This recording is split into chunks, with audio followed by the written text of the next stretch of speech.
감사는 신앙생활의 기본적이고 핵심적인 것이지요. 우리가 이 감사만 잘해도 신앙생활 잘할 수 있다를 계속 우리 마음속에 반복해서 우리 귀 속에 익숙하게 만들고 우리의 마음속에 자리 잡게 해야 됩니다. 그러기 위해서는 이 말씀의 의미를 그때그때마다 조금씩 더 깊게 우리 성경 말씀을 통해서 깨달아야 되는 거죠. 우리 삶 속에서 경험되어야 되는 것도 굉장히 중요합니다. 그런데 이 두 가지가 같이 가야 됩니다. 말씀을 깊이 있게 정확하게 깨닫게 될 때 그게 이제 실천으로 옮겨질 가능성이 많게 되는 거지요. 이 두 가지 작업을 다 해야 되는 겁니다. 말씀을 듣는 의미는 더 깊은 말씀을 깨닫기 위한 것이죠. 그래서 깨달아서 삶에서 실천해서 내가 그것을 검증하고 입증해내야 되겠다. 이게 바른 신앙생활의 모습인 것이지요. 그러면 2018년 작년에는 어떤 말씀을 나눴을까요? 아마 제 생각에는 기억나시는 분이 거의 없으실 겁니다. 이게 기억이 나시는 분은 솔직히 조금 징그러운 분입니다. 이제 기억나시는 분 중에 최근에 그 말씀을 복습해서 기억나는 분은 징그러운 분이 아니죠. 왜냐하면 제가 이 말씀을 증거하기 위해서 오랜 시간을 준비하고 4번 설교를 했는데 저도 1년쯤 지나면 무슨 말씀인지 잘 기억이 안 나요. 근데 그것을 뚜렷이 기억하고 있다? 특별한 은사가 있으신 분이죠. 자, 두 번째 말씀의 요지는 뭐였냐면 감사는 기억하고 관련이 있다는 겁니다. 감사는 기억해내는 겁니다. 기억 속에 하나님은 역사하셨는데 잃어버렸던 기억을 되찾는 것이죠. 그 기억의 핵심이 뭐냐면 작년 말씀에서는 구원이라고 얘기했고요. 바울 서신 세 부분을 이렇게 조합을 해서 구원할 때 우리를 선택해 주신 것을 기억하고 감사해야 된다. 선택 안 해줬어도 선택은 하나님 마음대로인데 나 선택 안 해줬으면 어떡하나. 선택해 주신 하나님께 감사를 드리고 선택하셨을 때 하나님의 구원의 비밀을 계시를 우리에게 알려주셔서 감사하다. 아니면 우리가 알 수 없는 거죠. 우리 같은 무지한 사람들이 어떻게 하나님의 구원 계획을 알 수 있겠습니까? 세 번째는 그 구원에 우리를 참여하게 해주셔서 감사하다. 이렇게 2018년 말씀이 정리되겠습니다. 자, 오늘의 말씀은 감사는 받는 겁니다. 감사함으로 받으면 버릴 것이 없다. 4절 말씀이 하이라이트입니다. 자, 4절 말씀 같이 한번 읽으면서 암송하겠습니다. 읽으면서 암송합니다. 시작. 하나님께서 지으신 모든 것이 선함에 감사함으로 받으면 버릴 것이 없나니. 감사함으로 받으면 버릴 것이 없다. 하나님이 지으신 선한 것들에 관련된 이야기죠. 오늘 본문을 조금 더 넓혀서 살펴보게 되면 1절을 보면 1절이 굉장히 좀 강력한 표현입니다. 같이 한번 1절도 읽어볼까요? 읽겠습니다. 그러나 성령이 밝히 말씀하시기를 후일에 어떤 사람들이 믿음에서 떠나 미혹하는 영과 귀신의 가르침을 따르리라 하셨으니. 자, 여태까지 우리가 디모데전서 이제 20번째 오늘 마지막 말씀을 나누는데 바른 교훈과 상한 교훈, 그렇죠? 바른 교훈과 바르지 못하고 그릇된 교훈을 계속 비교했는데 디모데전서에서 바울은 사실 굉장히 신사적으로 표현을 했어요. 상한 교훈, 다른 교훈, 바르지 못한 교훈 이렇게 표현을 했는데 이 자리에서는 사실 바울이 굉장히 강하게 표현하는 겁니다. 그게 그냥 다른 교훈, 상한 교훈이 아니라 믿음을 떠나 영과 귀신의 가르침을 따르는 것, 이게 상한 교훈의 실체라는 거죠. 에베소서에 보면 특별히 2장과 6장에서 바울은 이 복음을 떠난 사람들을 이 세상의 영, 그 미혹해하는 영, 공중 권세 잡은 자, 이 세대의 원리 이런 것에 비교하고 있거든요. 굉장히 강한 영적 싸움을 비교하고 있는데 디모데 전서에서는 바울이 그걸 굉장히 좀 톤 다운이라 그랬어요. 낮췄습니다. 그런데 이 자리에서는 아주 직격탄을 날리는 거예요. 그게 상한 교훈이 보통 상한 교훈이 아니고 그냥 조금 그 세상 원리에 의해서 상한 교훈이 아니고 영과 귀신의 가르침을 따르는 자, 이렇게 얘기하고요. 이들이 3절 전반부를 보시면 뭘 얘기하냐면 혼인을 금하고 어떤 음식물은 먹지 말라고 할 터이나 음식물은 하나님이 지으신 바니 믿는 자들과 진리를 아는 자들이 감사함으로 받을 것이라. 이렇게 설명이 되는 겁니다. 이거는 당시에 배경이 좀 있어서 배경까지 살펴봐야 머릿속에 쏙 들어오는데 혼인을 금하고 음식물 중에 일부는 먹지 말게 하라. 이 혼인을 금한다는 것은 결혼하지 말라 이런 얘기를 한 건데, 좀 크게 확장하면 가정을 파괴하는 많은 가르침을 줬다는 거예요. 상한 교훈의 특징이 미혹해하는 영이, 거짓 영이 가정을 많이 흔든다는 겁니다. 이 얘기가 여러 차례 나왔어요. 이 디모데전서 2장에서 여성들에 관한 얘기를 나눌 때 나오고, 다루진 않았지만 5장에서 과부들의 문제를 다룰 때에도 이런 이 가정을 흔드는 상한 교훈의 모습이 등장했었습니다. 이런 것들은 자꾸 뭘 하지 말라고 하는데, 주는 가르침은 하나님이 지으신 것들은 어떻게 하매? 선하매. 어떻게 받으면? 감사함으로 받으면 버릴 것이 없느니라. 그리고 5절에 가서 추가 설명을 합니다. 말씀과 기도로 어떻게 졌다? 거룩해졌기 때문에 하나님이 우리에게 주신 것이고, 우리가 그걸 받음으로 거룩해진 거니까 하나님과 연합, 일체, 하나님 세계 속으로 들어갈 수 있다. 이렇게 가르침을 주는 겁니다. 자, 본문에서 이제 배워야 될 것은 받는 원리입니다. 우리는 무엇을 받아야 하며 무엇을 받지 말아야 될 것에 대한 분별력이 있어야 됩니다. 그렇죠? 바른 교훈은 받아야 되고 상한 교훈은 받지 않아야 되는 거죠. 바른 것은 받아야 되고 상한 것은 받으면 안 되는 거죠. 제가 틈틈이 정약용 선생에 대해서 연구를 하고 있습니다. 워낙 방대한 분이라 연구가 이렇게 잘 진행이 되지는 않는데 관심 있을 때마다 조금씩 하고 있습니다. 대한민국, 그러니까 우리 한국인 중에 제가 보기에는 그 지성면에서 10손가락 안에 분명히 들어가는 분이라, 제가 볼 때는 3손가락 안에 들어갈 것 같은데, 저는 개인적으로 그렇습니다. 아주 탁월하신 분이죠. 이분의 인생에 제가 관심 있는 이유는 유배 생활을 참 오래 하셨습니다. 저보다 한 200년 일찍 나셨더라고요. 199년 정확하게 일찍 나셨는데, 하여간 우리 한국 사회 정조라는 왕이 죽으면서 많은 이제 그 사회적 변화가 일어나는데, 그때 아주 오랜 유배 생활을 합니다. 그런데 이분은 유배 생활이 축복이었습니다. 그러니까 고난이 축복이 된 아주 대표적인 인물 중에 하나죠. 유배 생활 중에 시간이 많았을 뿐만 아니라 유배 생활 중에 진정한 삶을 나눌 수 있는 공동체를 형성을 했는데, 그러다 보니까 가족한테는 참 미안했죠. 유배 생활을 해야 됐으니까. 그래서 틈틈이 자기 자녀들에게도 이렇게 편지로 자녀 양육을 하게 됩니다. 3가지를 조심하라고 그러는데, 그 3가지 중에 첫 번째는 그냥 제가 알려드릴게요.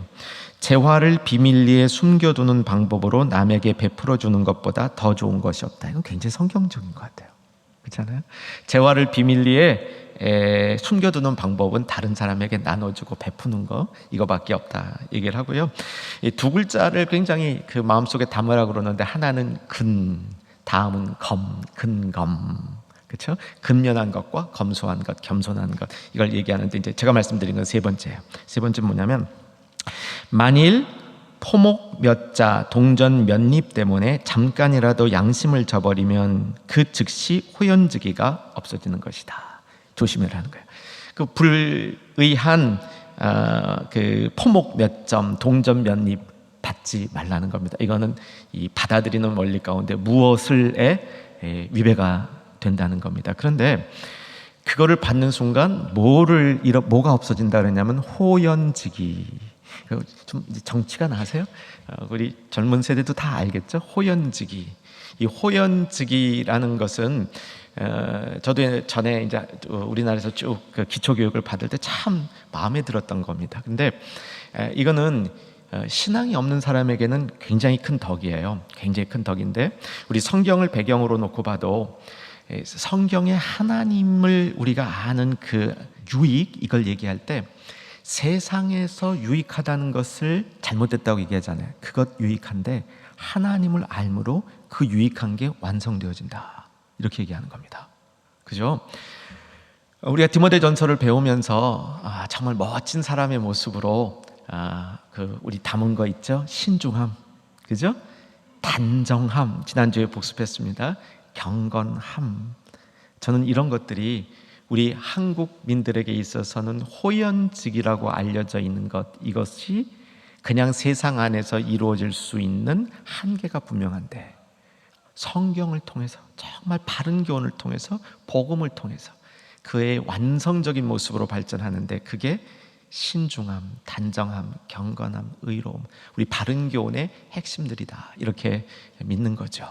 그러니까 정약용 선생이 알 수 있었던 것은, 우리가 불의한 것을 받으면 중요한 인간의 아름다운 멋진 것을 잃어버린다, 여기까지는 아셨던 것 같아요. 자, 오늘 본문은 무엇을 우리가 받아야 되며 무엇을 받지 않아야 되는가, 이 부분을 가르치는 수준을 넘어섭니다. 사실 우리 믿는 사람에게 이렇게 무엇을 해야 되는가, 무엇을 하지 말아야 되는가, 이것에 대한 기준이 성경에도 분명히 있습니다. 뭐냐 그러면 간단하게 십계명이에요.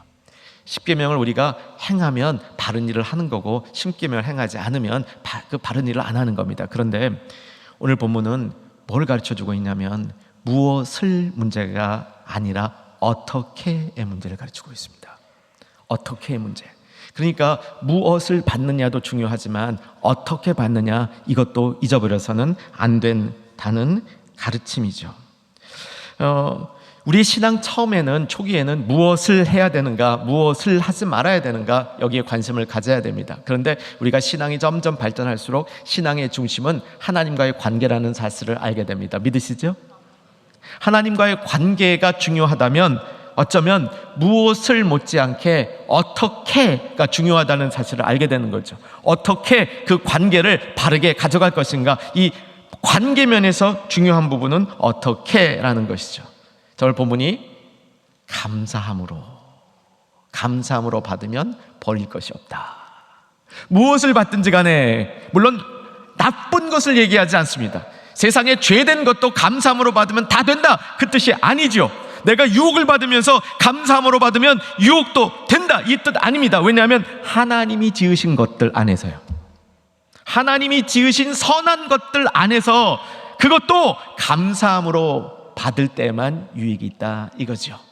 세상의 잘못된 원리들도 감사함으로 받으면 된다는 뜻이 아니고, 하나님이 지으신 선한 것들, 그런데 이 세상이 그 선한 것들을 선하지 않다, 선한 것들의 가치를 인정하지 않고 있기 때문에 우리도 그 선한 것들을 귀하게 여기지 아니할 때 진정한 감사함으로 받으면, 그러면 버릴 것이 없다라고 교훈해 주는 겁니다.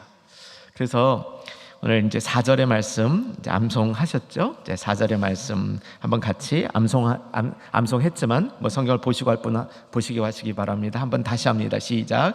하나님께서 지으신 모든 것이 선함에 감사함으로 받으면 버릴 것이 없는지라. 하나님이 지으신 것들이에요. 하나님이 지으신 것들, 그것을 감사함으로, 혼인, 음식물 이런 것, 가정 이런 것들을 감사함으로 받으면 버릴 것이 없다. 이것은 본문에서 어떤 학자들은 이건 음식만 갖고 얘기한다, 음식법만, 유대인들 보면은 먹지 않는 음식 많잖아요. 이제 그런 것들을 의미한다. 그런데 그렇게 볼 일이 아닌 것 같아요. 전체 하나님이 지으신 모든 것, 어쩌면 우리의 생활 태도, 우리 믿는 사람들은 이 세상에 속한 것들 따라가지 않잖아요. 믿는 사람들은 정말 하나님이 지으신 모든 것들을 감사함으로 받을 수 있는 이런 훈련, 이것이 믿음 생활의 핵심적인 부분이다, 이렇게 가르쳐 주고 있는 것이죠.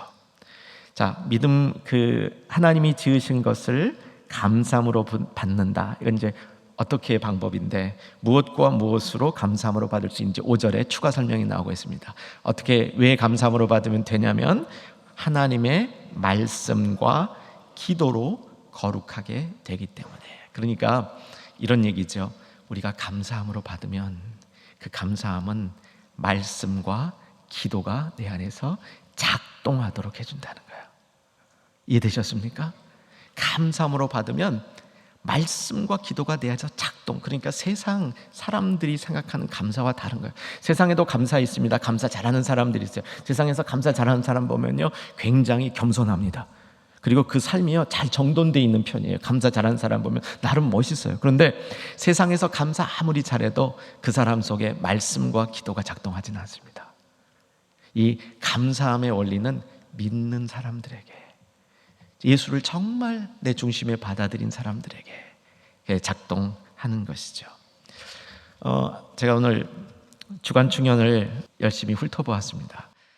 어떤 우리 충영 가족께서 이 중간에 글을 써주셨는데 이 감사에 대해서 4가지로 얘기하셨어요. 그래도 감사, 그래서 감사, 범사에 감사. 여기까지는 좀 친숙한데 그 다음이 4번째가 좀 특이해요. 마중물 감사. 그래서 이 마중물 감사가 뭔가 하고 저도 이렇게 저희 좀 집중해서 읽었는데, 이 마중물이라는 게 뭐냐면 저 펌프 있잖아요. 펌프, 물 기르는 펌프, 우물에서 물 기르는 펌프가 오랫동안 쓰지 않으면 이 물이 안 나와요. 그렇죠? 그거 어떻게 하면 물을 하나 넣고 자꾸 하면 나와요. 그렇죠? 다 아시죠? 옛날 분들은. 근데 그 준비돼서 먼저 넣는 물을 마중물이라는 거예요. 그러니까 물이 오도록 마중해 주는 물이라는 겁니다. 이해되셨습니까? 그럼 마중물 감사는 뭐예요? 감사는 마중물과 같이 우리가 그것을 펌프에 넣으면 그 다음에 하나님의 은혜가 펑펑 쏟아져 나오는, 그러니까 그 마중물이라는 것은 말씀과 기도로 우리의 감사가 말씀과 기도를 이끌어내는 그런 것이 되어서 말씀과 기도가 우리에게 하나님의 것을 이렇게 퍼올려주는 그런 일이다라는 겁니다. 감사에 대해서 계속적으로 더 살펴봤으면 좋겠습니다. 말씀과 기도로 이렇게 돼 있잖아요. 말씀과 기도로. 이 기도가 도고라는 말이 쓰인 거예요. 도고가 우리 그 간구와 기도와 도고와 감사 있잖아요. 4가지 기도, 그 중에 그냥 일반적인 기도를 쓰지 않고 도고라는 말을 쓴 거예요. 이게 왜 도고라는 말을 쓰는지를 이렇게 좀 묵상해 보면 의미가 잡혀요. 우리가 하나님 앞에 감사로 나아갔을 때 이 감사 중에는 이해 안 되는 일들이 있단 말이에요. 그죠? 깨닫기 어려운 일들이 있단 말이죠. 아니, 때로는 너무 좋아서 이해가 안 되는 것도 있어요. 하나님 이렇게까지 잘해주시는 이유가 뭡니까? 그런 거 안 해보셨어요? 이게 신앙생활 하다 보면 그런 거 있어야 돼. 하나님이 이렇게까지 잘해주시는 이유가 뭡니까? 나한테. 이것도요, 하나님 앞에 질문해 봐야 돼요. 그런데 이 도구가 뭐냐면 하나님께 질문하는 거잖아요. 중보기도라는 말도 쓰는데, 중보기도라는 말 안에 내가 무슨 중개자라는 뜻이 아니고 도구는 질문하는 거예요. 왜 일이 이렇습니까? 왜 일이 이렇습니까? 그래서 감사를 우리가 할 때 말씀과 기도라 그랬는데 기도는 도구란 말이에요. 질문하는 거. 하나님 왜 이런 일을 나에게 주십니까? 왜 이런 어려운 일을 주십니까? 왜 이런 좋은 일을 주십니까? 이유가 뭡니까? 그러면 어려운 일 주실 때 그 뒤에 더 큰 것 있다? 좋은 것 주실 때 내가 너에게 요구하는 게 있다? 너 그거 잘하고 있느냐? 이런 것들을 깨닫게 해준다는 의미에서 이 기도라는 말을 도구로 사용했다, 이렇게 볼 수 있겠습니다. 감사의 마음이 우리에게 들어오면 감사의 마음은 우리에게 긍정적인, 아니 신령한 에너지를 제공해 줍니다. 세상 사람들에게는 긍정적인, 믿는 사람들에게는 신령한. 세상에는요, 제가 보기에 3종류의 에너지가 있습니다. 부정적인 에너지가 있어요. 이거 우리 많이 갖고 있습니다. 언제 부정적인 애들을 갖고, 일을 갈고 있을 때, 내가 어떤 일로 마음 상해가지고 맘 상하는 일을 가지고 에너지가 막 나오지 않아요? 어떤 사람 미워봐요. 에너지가 얼마나 나와요? 그죠? 이게 부정적인 에너지예요. 부정적인 에너지는 그 사람의 열심을 만들 수는 있습니다. 그런데 그 사람을 완성품으로 만들지 못합니다. 인생을 망가뜨릴 가능성이 오히려 더 많아요. 긍정적인 에너지는 부정적인 에너지보다 그렇게 강렬하진 않아요. 근데 이 에너지가 있다는 게 얼마나 좋습니까? 신령한 에너지가 있어요. 신령한 에너지. 감사가 우리 안에서 말씀과 기도로 거룩하여 줄 때, 그때 이때 나오는 에너지는요, 신령한 에너지입니다. 서두에 정약용 선생님 이야기를 했으니까 조금만 더 할게요. 유배 갔는데, 유배 간 지 5년 되었을 때 아내로부터 이렇게 그 편지와 선물을 받아요. 근데 이 선물이 뭐냐면, 그때까지 이제 결혼 생활 한 30년 가까이 한 것으로 알고 있는데, 그 아내가 시집 올 때 가져왔던 비단, 홍색 비단 옷이라 그러나? 근데 그게 바랬어. 색깔이 다 바랜 비단 옷 5개를 그 남편한테 보내면서 시를 한 수 써보내요. 이 시는 이런 마음이에요. 내가 가까이만 있다면 집을 옮겨 달려가서 남편의 식사를 준비해주고 싶은데, 내가 이제 몸이 너무 약하고 이제 집안일을 거들어야 되니까 못 가는 게 참 안쓰럽다. 그러니까 얼마나 이게 그 가슴 아픈 이야기예요. 정약용 선생의 마음에 정말 아내에 대한 감사, 참 어려운 과정을 겪어준 아내에 대한 감사. 이거는 신령한 에너지인지까지는 모르겠어요. 근데 이제 긍정적 에너지는 분명해요.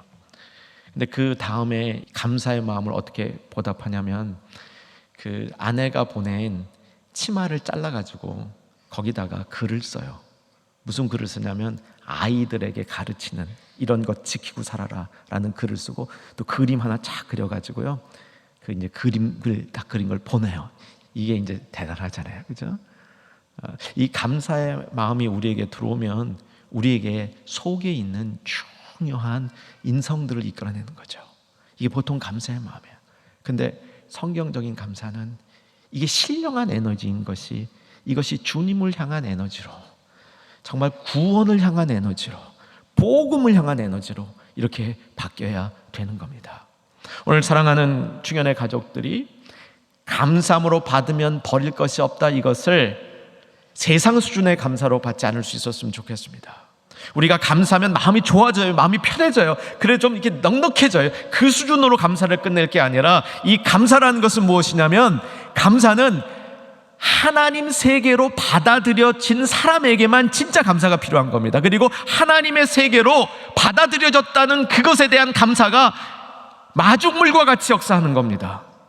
내가 하나님의 세계 속으로 하나님의 질서 속으로 그래서 하나님 밖의 질서에서는 혼인도 금하고 음식물도 금하지만 하나님의 세계 안에서는 이 모든 것이 선한 것을 감사함으로 받으면 버릴 것이 없다. 하나님 세계 안으로 들어가는 입문 과정이라는 겁니다. 그래서요 진정한 감사는 오늘 원리의 4장 4절 5절의 원리는 불신자에겐 적용 안 되는 겁니다. 믿는 자들에게만 적용되는 겁니다. 하나님이 지으신 모든 것이 선함에 감사함으로 받으면 버릴 것이 없다. 말씀과 기도로 거룩하여 지니라. 거룩하여 지니라라는 뜻은 뭐냐면 하나님 세계 안에 있게 되는 것이다. 하나님이 받아들여 주신 것이다 라는 얘기죠. 오늘도 책 한 권을 사진으로 소개하겠습니다. 땡스기빙이 감사란 말이죠. 영어로 감사. 그 다음에 이제 감사의 신학이라는 뜻이에요. 이제 감사를 신학적으로 어떻게 보는가. 저 저자가 데이빗 파오, 예, 저 홍콩계 중국인이에요. 제가 보스턴에서 공부하던 시절에 저보다 몇 살 어린데 저는 석사 과정을 하고 있을 때 이제 막 목회학 과정에 들어왔던 분이셨는데 굉장히 잘생겼었어요. 귀족적으로 생겼고 동양인이었는데 그 이후에 공부를 굉장히 잘해가지고 같은 대학에서 박사를 받고 지금은 이제 트리니티라는 학교 신약학 교수로 계셔요. 제가 감사에 대한 그 연구를 할 때 저 책을 자주 다시 몇 번을 봅니다. 요지는 뭐냐면 이 감사는 하나님의 언약과 불가분 관리라는 거예요. 감사는 하나님의 언약과 불가분 관리. 왜냐하면 하나님의 언약이 있기 때문에 우리가 진정으로 감사할 수 있다는 거예요. 그러니까 이게 세상의 감사와 우리 신자의 감사가 다른 거예요. 하나님의 언약이 뭡니까? 이제 세 가지로 늘 기억하자 그러죠. 3P, 세 가지 P, 보호, 공급, 계획. 하나님은 보호하시고 공급하시고 계획. 그걸 우리가 받아들이잖아요. 받아들이면 그때부터 감사가 시작되는 거예요. 아시겠어요? 하나님의 언약을 받아들일 때 그때부터 진정한 모든 것을 선하게 만드시는 하나님의 섭리를 인정하게 되는 거죠. 하나님이 우리를 보호하시고 우리에게 공급하시고 우리에게 계획이 있으시기 때문에 그 하나님과의 언약 관계를 우리가 가진 것에 대해서 감사하는 거고, 우리가 하나님과 언약 관계에 있었다는 사실을 기억하고 우리의 감사를 회복하는 겁니다. 여러분, 그래서 감사주일이 왜 우리에게 필요하냐면 1년에 한 번의 감사주일을 해야 되는 이유는 기억하는 거예요. 날 잡아 기억하는 겁니다. 날 잡아 기억. 그날도 기억 못하면 안 되는 거죠. 그래서 오늘은 날 잡아서 기억하는 겁니다. 맘먹고 기억하는 겁니다. 내가 하나님과의 언약 관계가 있다. 하나님이 나를 위하여 공급해 주시고 보호해 주시고 내 인생에 계획이 있다. 내가 그거 까먹고 있었는데 기억해야지. 이것이 감사주일의 목적인 것이죠. 그래서 감사는 일종의 제사와 같습니다. 제사는 내가 하나님으로부터 떨어져 있다가 하나님 앞에 돌아가는 거죠. 그렇죠? 내가 하나님 앞에 죄를 지어서 분리되어 있다가 하나님과 다시 하나님 앞으로 내가 나아갑니다. 이게 구약시대 때 제사잖아요. 그 제사 참 어렵게 드렸던 거 아시죠? 그래서 그 제사를 어렵게 드림으로 내가 하나님과 분리되어 있었는데, 하나님으로부터 멀어져 있었는데 다시 하나님 앞에 가까이 나간다. 이런 제사의 역할을 감사를 통해서 할 수 있는 겁니다. 참 감사하죠. 제물 드리는 게 그렇게 힘들었는데, 그런 거 우리가 주님 앞에 이 감사의 마음을 다 가지고 진정한 감사를 드릴 때 하나님의 선한 것들이 받아들여지고 내가 그 하나님과의 관계 가운데 다시 돌아가게 되는 것이지요. 자, 우리 감사의 조건이 많이 있으시죠? 찾아보면 정말 많을 겁니다. 그래서 이렇게 무슨 이 복음 성가나 이런 데 보면 또 우리 찬송가에도 우리가 잊혀진 까먹은 감사를 막 일으켜 주는 그런 가사를 담은 곡조들이 있습니다. 그런데 사실은 제일 중요한 감사는 그럼 뭐가 되는 겁니까? 예수님 우리가 알게 된 거, 예수님 우리가 소유하게 된 거, 우리와 예수님의 관계가 뗄 수 없는 불가분리의 관계가 된 거, 이게 모든 감사의 가장 중요한 조건이 되는 거죠. 언약 신학을 우리가 이해하게 되면, 하나님의 언약과의 관계를 우리가 잘 이해하게 되면 그 모든 감사의 조건이 우리 구주 예수님 쪽으로 집중될 수 있는 겁니다. 자, 감사를 다시 한번 정리해 보면, 감사는 아버지 품으로 돌아가는 겁니다. 이 회개라는 그 회개는 우리 신앙생활에 무척 중요한 말입니다. 그런데 흥미로운 것은 구약 성경이나 신약 성경에 보게 되면 회개라는 단어가 직접 쓰이는 경우는 많지 않습니다. 그럼 우리가 알고 있는 이 회개를 촉구하는 많은 가르침들은 돌이킴이라는 단어로, 아버지께로 돌아가자라는 단어로 설명이 되고 있습니다. 또 그림 하나 보여드릴게요. 탕자의 이제 돌아온 탕자, 렘브란트가 그린 그림이죠. 멀리서 보면 저런 모습이고요. 이제 좀 가까이 가 보면 여기에 이제 중요한 부분은 아버지가 아들을 안아주는 거죠. 그죠? 안아주는 거야. 아들이 어디 있습니까? 아버지의 품 안에 있어요. 거기를 조금만 더 강조해 보면요, 이게 그냥 품 안에 있는 수준이 아니고 품에 박혀 있어요. 이게 이 그림의 저한테 주는 하이라이트입니다. 그냥 품에 안겨 있는 게 아니라 이 작가는 품에 안겨서 그냥 그 아버지 속으로 들어가 있어요. 박혀 있어요. 여러분, 이게 감사가 우리에게 주는 유익은 우리로 하여금 마중물과 같이 하나님의 서계 속으로, 하나님이 지으신 모든 것이 선하다는 거예요. 그죠? 그렇기 때문에 우리가 고난과 고통도 감사함으로 받을 수 있는 겁니다. 그게 감사함으로 받으면 나에게 유익이 되겠지라는 교육의 의서가 아니라, 하나님이 지으신 것이기 때문에, 하나님이 허락하신 것이기 때문에 고난과 고통도 감사로 받을 수 있는 겁니다. 그러면 그것도 하나님이 주신 거예요. 그것도 거룩해지는 겁니다. 그래서 감사는 우리로 하여금 기본적으로 하나님 품으로 돌아가게 하는 겁니다. 감사주일은 청교도들에 의해서 시작이 되었죠. 청교도들에 의해서 시작이 된 감사주일은 우리로 말하면 추석입니다. 돌아가는 거예요. 이 귀향이라는 주제를 성경에서 가장 잘 다룬 게 탕자의 비유죠. 귀향, 아버지 품으로 돌아가는 겁니다. 우리의 감사는 아버지 품으로 돌아가서 아버지 앞에 안기는 겁니다. 아버지 속에 거하게 될 때, 그때 우리의 신앙은 다시 회복이 되는 거죠. 이제 말씀을 정리합니다. 디모데전서 4장 전체를 놓고 보면은요, 성경 가지신 분 잠깐 피면서 따라오셔도 좋은데 세 가지 가르침이 거기에 있습니다. 첫 번째는 1절에서 5절까지가 감사에 대한 가르침이고요, 그 다음에 바로 무슨 가르침이 나오냐면 경건에 대한 가르침입니다. 아주 중요한 가르침이죠. 세상에서 연마하는 그 연마는 잠시의 유익이 있지만 경건은 범사의 유익이 있다. 금생과 내생의 유익이 있다 가르치죠. 그 다음 11절 이하로 가게 되면 우리가 잘 다룬 거예요. 영적 전문가가 되는 원리, 기본에 충실하라, 전심전력하라, 성찰하기를 계속하라. 이 가르침들이 쭉 한 덩어리로 연결되어 있는 겁니다.